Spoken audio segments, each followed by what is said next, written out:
Hello, everyone, and thank you for joining us today. We have a very special guest.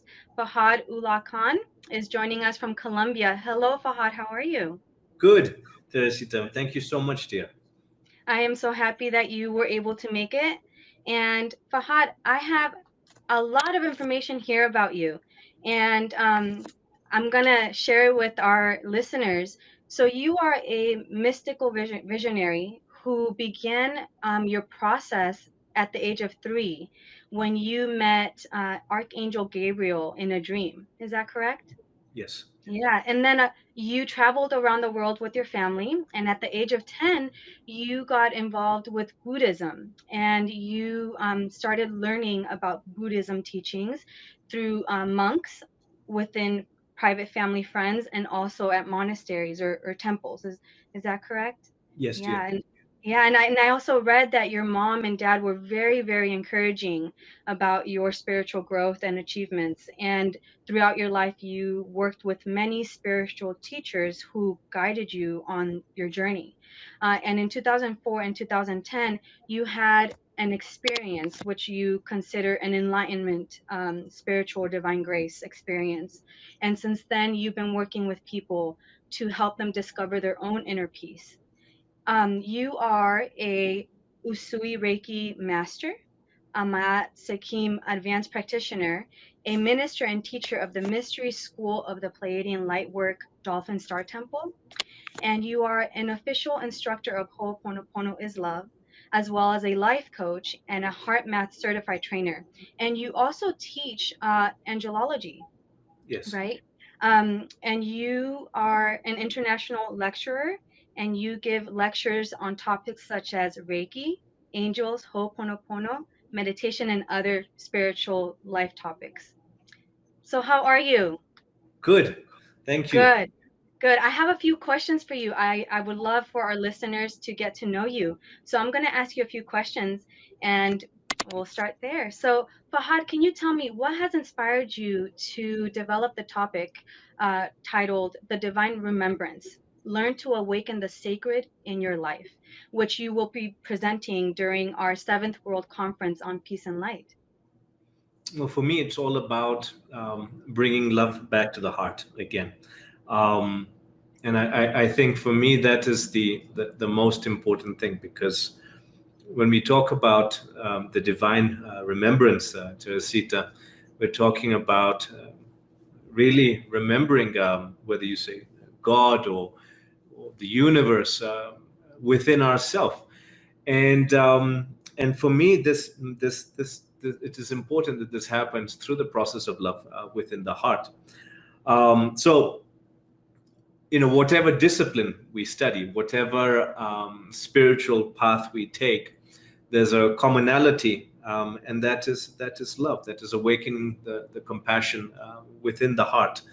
And I think if we can do that both on a personal as well as external level, then we start moving in a very different way within this world.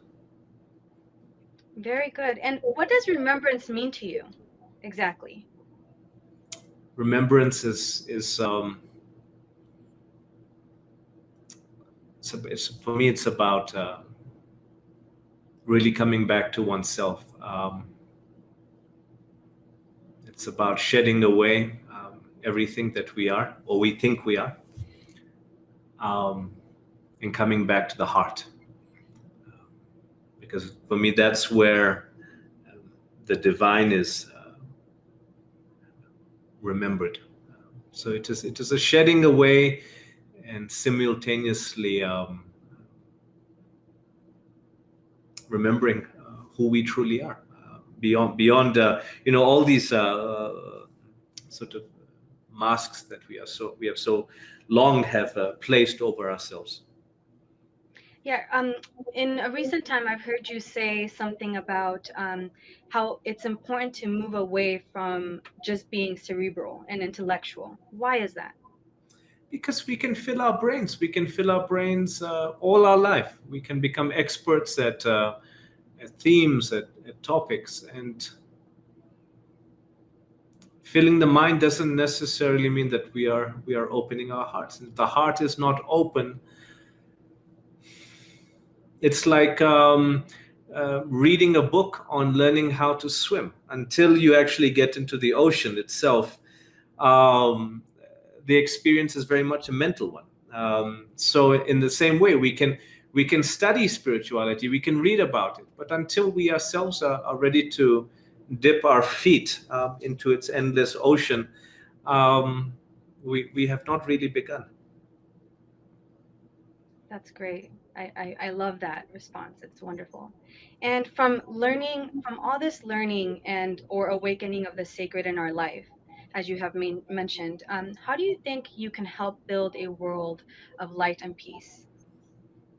I think it comes down to a very, very simple and very important factor, and that is compassion.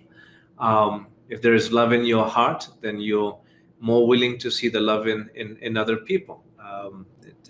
It is doesn't have to be complicated, but we make it so complicated. We make it so difficult. We create too many barriers, and we're too attached to who we think we are. So in that case, it's hard to awaken the heart. But if we're willing just to let go, to come back to who we really are, and get out of the habit of this sense of judgment which we do always, then there's a natural opening in the heart, and that love itself then is shared with another, and then it is shared with another, and it is shared with another, and then the world becomes possibly a very different place. I don't know. It is something that that it would be nice. But Teresita, it's like, for example, when you're feeling good in your heart and you sit with somebody, they feel that, and there's a different level of coherence that is flowing. That information is flowing between the hearts of both people. So I think we can do that on a much larger scale, but it takes that decision to go all the way within oneself, not just half the way. And why do you think compassion is important for that? Because without compassion, we don't have empathy. Um, we have to have compassion first for ourselves, of course. Um, and if we are compassionate with ourselves, then there is a natural empathy for others, because then we are able to, when we go through our suffering, when we go through our pain, um, and we can learn to bring compassion to it, then when we see another who is also in their own state of confusion, their own state of pain, we are much more open to then looking upon that person with eyes of love, rather than eyes of disgust, or eyes of judgment, or a harsh face. We are able to reach out, because we ourselves have seen that within ourselves. And what is the first step? What is the first step to opening our hearts?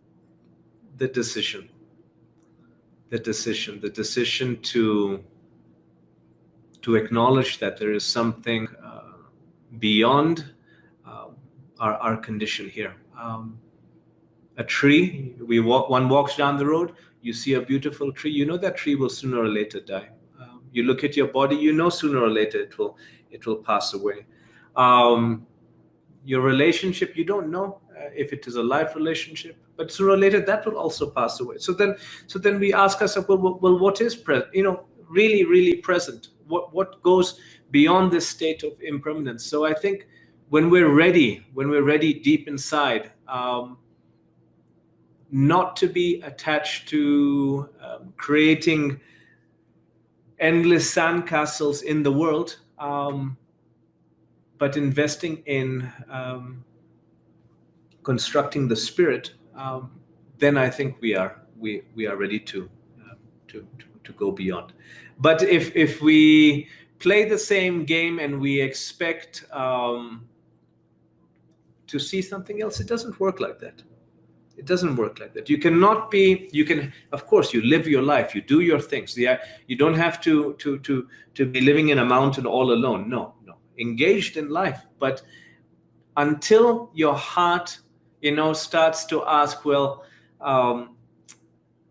what else is there? It's the journey does not start. And I don't want to take too much of your time, but I think a very simple example is, I don't know if you remember when you were a teenager, and the first boyfriend, and there was that feeling in the heart that no matter what, if I have to cross the desert, I'm going to go and see him, or um, if we Yes, it's bring the that, best type of love. yes, exactly, right. So if we can bring that love, but for the search of the sacred, or they say the beloved, um, then the journey starts. Then the journey starts, because then when we have love awaken our hearts, then we will do anything that we need to do to find the truth. That's very deep. Hmm. Yeah, and with everything that's been happening in recent times, do you think or do you believe that there are still reasons to keep hope, to keep 100%. hope alive? 100% always, because we will face tragedy in our personal lives as well as collectively within the world. um, well, I strongly believe, and this is also personal opinion. We are here on the earth, so it can polish our heart, right?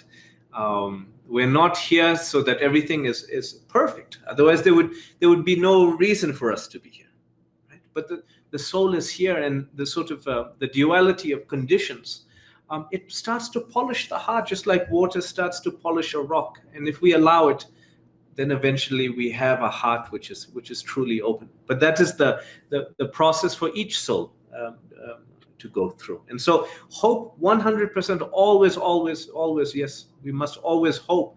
But even more than hope, it is the desire to truly to find ourselves, to find who we truly are, to find the true source of happiness, the true ultimate freedom. Um, that is important. Thank you so much, Fahad. It's been wonderful. It's been such a pleasure being able to talk with you and get to know you a little bit more. I've listened to some of your online recordings that are out there, and it's wonderful. But to be able to talk to you is just such a different feeling.